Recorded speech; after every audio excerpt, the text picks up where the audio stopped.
and we'll be good to go. Yeah. Yes. Yes.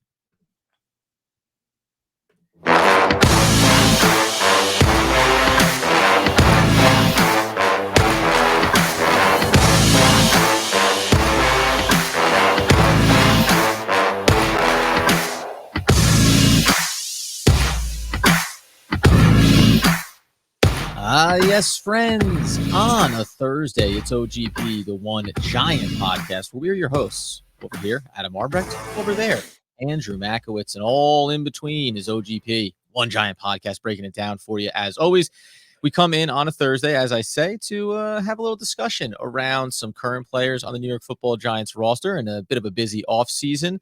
We also are going to take a look at the potential, as we've heard rumors around a lot of QBs could be on the move. How could the Giants potentially be involved in those transactions? And then looking ahead to the draft, Andy. But as always, are you healthy, wealthy, and wise? I'm good. Adam yesterday had a nice dinner with the wife out in Manhattan. You went for it. Good for you. We did. But I gotta say, as a parent, the later the dinner, the more you're like falling asleep at the table. So 8:30 dinner reservation in Manhattan, not really conducive to staying awake or being excited, especially on a Wednesday, right? Like, so needless to say, it was a little tough. Like, by the time dessert comes, we're both looking at each other like, time to get the bill and like go home and go to sleep. Like, what do you think? Is dessert a really smart move when we have a 25-minute drive ahead of us? Let's just play this thing smart here. Well, listen, I'm glad that you did because obviously me, no kids. Really, the schedule is just kind of up to my whimsy, but I can appreciate what you guys are going through, certainly. On the other side of it, I wanted to kick it off. We're going to get into a current Giant and some news around him, but trivia to lead you in the door, Andy. Who was tied with the third most touchdown receptions on the New York Football Giants this past season? Who was tied for third? Who was among them? There's a big group tied for third with touchdown receptions. Who do you have there? I'm going to Andrew Thomas. Kablamo, the young stud who had more touchdown receptions than Kadarius Toney or Kenny Golladay combined. Or Fun fact, I was in the stands in Tampa for that game when he caught his touchdown pass, so that's why it was seared in my brain. That's it, my friend. So as you know, that's always how you want to see your stat lines compile up. But just in case anyone was wondering, it was Evan Ingram with 3, 2 for Barkley, 2 for Slayton, and then a slew of guys, Andrew Thomas among them with 1. So wait, did you say Pro Bowler Evan Ingram or just Evan Ingram? I said he former New York Football Giant Evan Ingram. That's what the year before he was Pro Bowler Evan Ingram, and then this year he had another fantastic year, led the team in touchdown receptions. Like, what more could you want from the guy, right? It's a good. It's you're in good shape when 3 is the magic number to lead the team. We bring up Andrew Thomas and ignore Andy trying to bait me on Evan Ingram to talk about the busy offseason for the young left tackle for the New York Football Giants. There's positives here, maybe a mild concern, at least for a second, but overall, it sounds like it's going to be a good thing. He once again, Andrew Thomas, underwent ankle surgery on the same left ankle that gave him trouble over his first 2 seasons. Supposedly, he played through injuries once again this past year, but as we know, there was a very clear distinction between what the Giants were capable of accomplishing when he was on the field versus off the field. And for an offensive line that was as bad as it was, he still proved to be pivotal in what they were able to do. He gave up, just as I took across these numbers here, 2 sacks over 517 pass blocking snaps, earned an 82.1 pass block grade from PFF, which ranked 12th, and overall is 78.9, was 19th in the league. Before we get to an additional accolade handed out by Pro Football Focus, do you have any concern around now Andrew Thomas, again, tapping back into this same ankle? They say that he should be fine for training camp and all fully recovered, and this should eliminate the issues he's been having with his ankles. Nevertheless, I think the best way to have a healthy ankle is not to have needed surgeries over the first 2 seasons. Yeah, I mean, it's concerning to me. It's nice that they say that it was something he'll be ready for the offseason workouts and everything else, so it's not going to linger. When they say like once and for all is the way that they, like, most people around it are saying, it's like, okay, so then like week 3 he has like an ankle issue and this didn't solve it. Then you're like, okay, so what was all that once and for all talk back in January? So to me, it's like, okay, we're okay right now. This is the second surgery in the second offseason on the same ankle.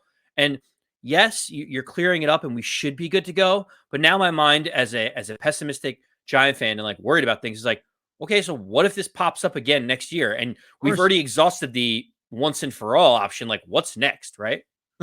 Yeah, once and for all. And then obviously again, if necessary, because otherwise, what's the alternative? Something happens to his ankle, you go, well, we can't. I mean, we It, already once and for all this. right, So right. It's I a guess one time thing. And then it happens again. Like, you can't do the one time thing again, right, Adam? also I don't think so. Like you're one and only. You Like you're can't triple one. stamp a double stamp, right? You And can't. only, yeah. So listen, hopefully it does resolve it, and who knows, maybe the shift in organizational regime and Joe Shane coming in, maybe they're immediately getting in and looking at this stuff and saying, hey, let's try to solve these issues that some of our players are having from an injury standpoint, not put the proverbial band-aid on them. The other piece that inside of the PFF is that Andrew Thomas is 80th in PFF's top 101 in the league. I think that that's certainly a lovely little caveat to add into it. We know he performed really well. I said those 517 pass snaps, played 800 in total on the offensive side of the ball. So he's come along nicely. Obviously, you think about wanting to pair a player alongside of him at the guard spot, whether it's the returning Shane Lemieux, which could be, a dicey prospect at best, or bringing someone in through the draft. And just a quick footnote here as well. Speaking about getting into the new system and getting to meet his new head coach and Brian Dable, Andrew Thomas did say, I'm looking forward to getting to know him. Obviously, in Buffalo, he helped cultivate one of the most explosive offenses in the league. I'm excited to learn from him and be a part of turning this thing around. Already, just 2 years into his young career, entering his third, Andrew Thomas is talking about helping turn this thing around. That's always what you want. You always want the young rookies, the young players, the young core to be the ones responsible for fixing problems. Well, I think the one thing we should do with Andrew Thomas is also take a step back because both you and I wanted Andrew Thomas with the pick that the Giants drafted him with. We thought he was Certainly the did. best tackle coming out of the draft. And every other team made it seem like we were the laughing stock for taking Andrew Thomas in his rookie season. Like, oh my goodness, all these other players. Jedrick Wills is light years better. Mekhi Mhm. Becton, light years better. Tristan Wirfs, transformationally better than Andrew Thomas. And like, cooler heads prevail. It's not just about the rookie season for a lot of these guys. Andrew Thomas looked awesome Mhm. last year.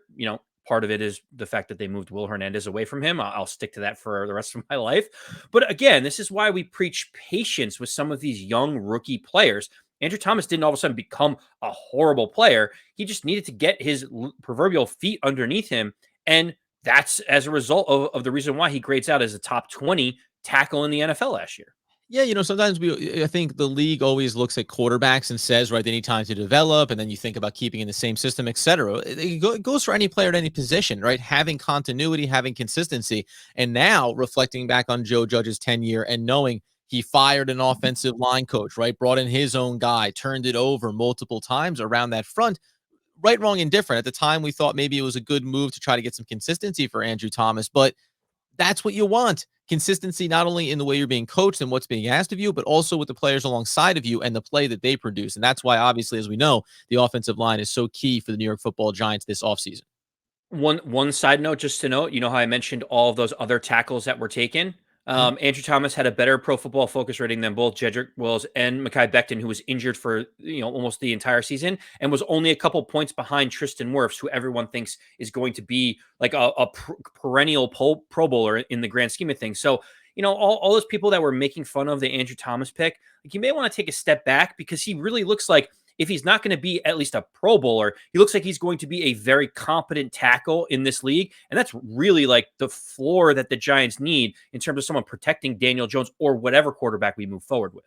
Instant reaction, instant analysis is sometimes dangerous, right? You give a little bit of time here and then see how you feel about a player after a couple of seasons. Speaking of QB play, and as you mentioned, Daniel Jones or otherwise, Giants could be potentially players in the QB sweepstakes this offseason. We talked about it before. Will they make room? We're going to get into it from a purely Giants perspective about getting involved and bringing someone into Big Blue. Or, interestingly enough, as Daniel Jeremiah suggested over on Twitter, the Jets and the Giants could be pivotal players in the trade market. If you want to trade for a veteran QB, whether it's Deshaun Watson, Russell Wilson, or Aaron Rodgers, they could be the middleman and supply picks for proven players. So the example being the Jets or the Giants send picks to Team X. That team provides proven commodities, experienced players that have a track record, and then in return, they take those picks and package it up to go get one of these quarterbacks. This is sort of like an NBA kind of model where you have a big star and a large contract that needs to get moved, and you just need to dump some things other places.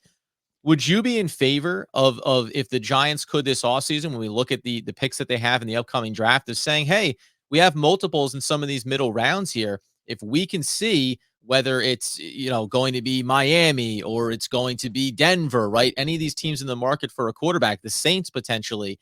If we can go ahead and grab a couple of proven commodities to put into this roster, it's well worth the expense of a draft pick for, as we know, young, exciting, but also unproven talent that you could get later in April. So I am completely out on this idea. Like, I surprisingly, like, everyone's like, yeah, just do whatever that makes the team better. It's like, okay, sure. Like, in a philosophical way, if we can make our team better, sure, explore every single option. But the Giants aren't one veteran or one piece away, or a point where you want to accumulate like ready talent right now, because the Giants aren't ready to compete for a Super Bowl next season. Mhm. I want cost controlled young talent that we can have this new coaching staff develop. Like, one of the names I was tossed around was Jerry Jeudy, the wide receiver. Great wide receiver, awesome wide receiver. Also halfway past his rookie deal and already starting to get into the idea of like, after next season, would you have to extend him? Are you going to pay another wide receiver $18 million? Like, we're not on that level to like need one Jerry Jeudy away from like competing for the NFC East level, never alone the Super Bowl, right? Yeah, see, I tend to agree with you because to exactly your point, right? Well, am I just bringing in something that's going to cost me more money in the short term? Like that could obviously make things very tricky. It would depend, right? Am I giving you up to your point? Do you need one of the first round picks in order to facilitate this trade, right? And then what am I getting back in return for that? Now, if you tell me that one pick in the first round acquires me 3 players from a couple of different teams, however it may shake itself out, and they can plug in a key spots and they all have 2 to 3 years beyond this season remaining on their contracts, then maybe it's viable. Like, so that you could paint a picture where I go, oh, that's very attractive. But when you bring up someone like Jerry Jeudy, I think the only way that you would want to do that, or that I would say, hey, I'm interested, is if you go, now where am I dumping Kenny Galladay's money? If you can Yeah, tell take Kenny me, Galladay back here, right? Yeah. yeah, exactly. Now, Well, like when they open up the envelope and they look for the pick to come out that they want to send for the QB, and then just Kenny Galladay climbs out of the package from UPS, right? You go, no, this is the guy that you this is what we give you back in return. Like, and this is where it's hard to go too deep on this. It is an interesting, I think, mental exercise to say, oh, could the Giants be a part as a fringe player to a big QB that could be moving in the market in the offseason? But it's difficult because there's so many mechanisms to it. Well, what's the contract state of players that you're going to be bringing in? Are you going to need to extend them? Obviously, the Giants could only look to bring back players that they believe are going to be a member of the New York Football Giants on another contract to value giving up that asset, and then even moving other parts off of the Giants. It's hard to do that depending on the dates, the timing, the contract guarantees, and money you'd be on the books for. so in keeping with the Denver Broncos, we talked about Jerry Jeudy, maybe not on the right timeline, maybe not the right position. But Mhm. if we stick with the Denver Broncos and we say something like, hey, we could give up a second round pick, that early second round pick, so that the Broncos could package it up and do whatever they want. And they're going to give us their Pro Bowl left tackle, Garrett Bowles. Like, Whoops. I'm interested in that. Like, that sounds good. If you really want Aaron Rodgers or Russell Wilson and you need that second round pick and you're going to give us a Pro Bowl left tackle who's making $13 million a year, that's enticing, because then the Giants could, have Andrew Thomas, Garrett Bowles, and potentially 2 first round picks. And like, we'd have to clear up some of the cap space, but that is a dire area of need for the Giants. And it would actually allow us to do a little bit more with those first 2 picks in the draft, with 5 and 7. So for me, it's all dependent on like what we're getting back. And if you're telling me we could get a really good offensive lineman, you have to consider it at that point. Yeah, and that's where I think it'd be worth it if the draft asset that I'm going to bring in, and we're going to talk about some tackles here in the draft class in a moment, but that's what you have to consider is, can I improve at a position that I know is going to be a part of the long term? And you mentioned Jerry Jeudy. It's like positional value. I don't know if I want to bring in someone who's midway through his rookie deal and going to need to be extended, right? We're already concerned about what we have in Kenny Galladay. There's been speculation, by the way, we won't get into it in this episode too much, but like the Kadarius Toney could be someone that the Giants will be willing to listen to offers on because he's a first round wide receiver, an excellent talent, and also not a part of this regime. And what could you utilize X asset for? Or maybe it's for players, right? So you're always shuffling the chairs here, and it just seems like skill positions. That's a tricky one for me where the Giants are right now to invest in. We talk about offensive and defensive fronts.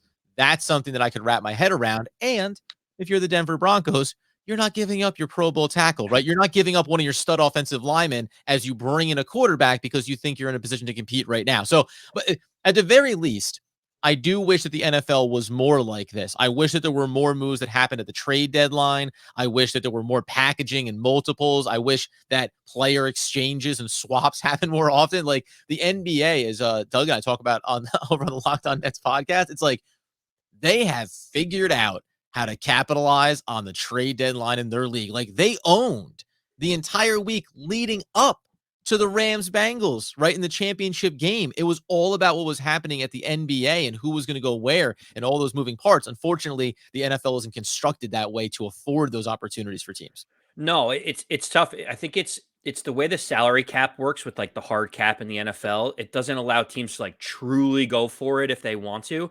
And teams value first and second round picks so much because they're such like in the NBA, like the 25th pick in the first round, it's really tough. Like there's a fall off after like the top 5 or 7 players. Like you really have to find a diamond in the rough.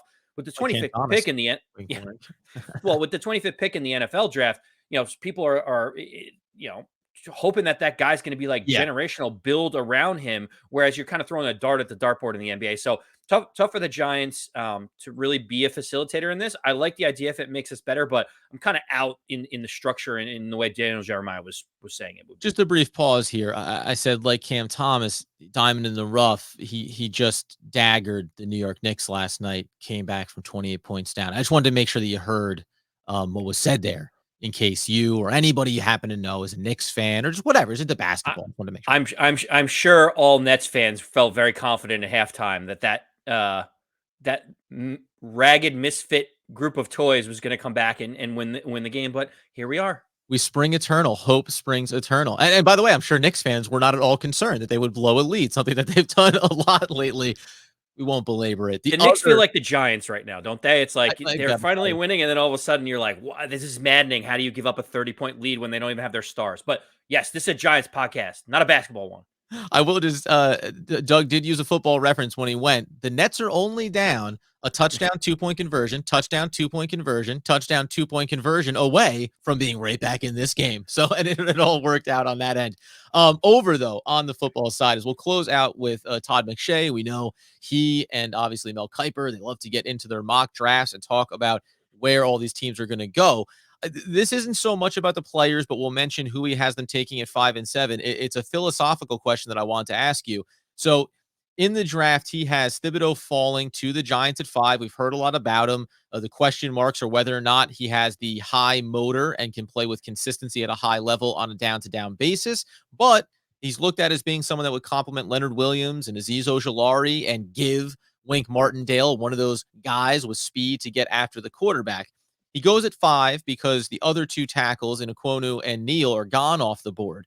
But then at 7, he ends up having the Giants take Cross, the tackle out of Mississippi State. And it's interesting because inside of his analysis, which I think is concerning, he says, I'm not totally sure Cross is a top 10 pick, but he handles speed rushers well and plays with patience. And I see good enough angles on tape in the run game. He's the next best tackle on the board. And after landing Thibodeau at number 5, New York can afford to reach here a little. So my question to you is, one, would you sit there at 5, and if it was Thibodeau, would you be excited that he fell to you and want to take him? That's just the initial, based on what we're hearing from him early stages. Yeah, 100%. Like I'm at, like everyone was upset about Micah Parsons. He's kind of a me guy, whatever. And we trade back and we got the first round draft pick for this year. So that was great. But like Micah Parsons wins defensive rookie of the year, is top 5 in defensive player of the year, and he looks like he's going to be an unbelievable defensive player for a decade to come. He had his own question marks coming out of school. Feels very similar to Thibodeau in terms of like, oh, is his motor? What's his motivation? All this different stuff. If you watch the film, he's an absolute freak at getting to the quarterback. And like, it's insane. The plays that he does play, they're like, he takes plays off. It's like, yeah, well, in the NFL, he's probably going to be a little bit situationally rotating in, getting pressure here and there. And then he's going to be on the sideline, maybe if you know it's a run play or something else, right? Like, it's fine. And I think with Wink Martindale's system of just pressure as much as humanly possible, I want guys that have that like intangible speed that can get to the quarterback and wreak havoc. Yeah, so I like it, and I'd be fine with it. Here's the interesting thing, though, because my second question is when you hear that Cross is well, maybe a top 10 pick. This is where the real question comes. Philosophically, you have the 5th and the 7th overall pick. If you're sitting there and either, it's not all apples to apples, doesn't mean you can make a move just because you want to. But one, do you say, well, I want to make sure I get a tackle here. I need to go get one of these guys. I'll do what it takes to move up a couple of spots here if the opportunity presents itself and make sure I get one of them. Or do you sit there and say, yes, I'll take Thibodeau at 5, but now I have to be willing to trade out of 7? And at that point, the secondary thing is, well, then, is that good enough to not take an offensive lineman at the top end of this draft and back yourself up and need to look at a Kenyon Green or start to look into the second round to help fix this offensive line? Obviously, the precursor is what goes on in the offseason, but do you think that the Giants could afford to do that when it comes to the draft? And do you think that maybe if they want to have that luxury, then this offseason and getting somebody moving the money and getting someone else plugged in on this line is crucial to give yourself, quote unquote, a little bit of flexibility about what you do at the top of the draft? So I've been screaming about having to take an offensive lineman in the first round. It would be malpractice if the Giants don't.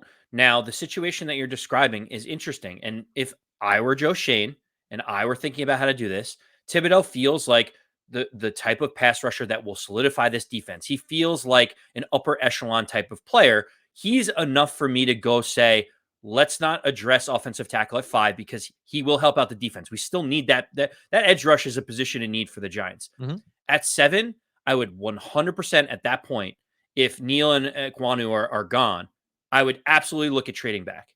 I would look at trading back. I would not take Cross at 7 because of 2 things. One is, I mean, if you can still trade back to 11, 12, or 13 for a quarterback needy team and you pick up more assets, there's a chance that Cross could still be there at 12 and you've accumulated more assets. And if he's gone before that, then so be it. At least we didn't reach for a guy and we're going for the best player available. The second piece of it, Adam, is if he's gone, I don't know, is there other areas on the offensive line that maybe the Giants need to address?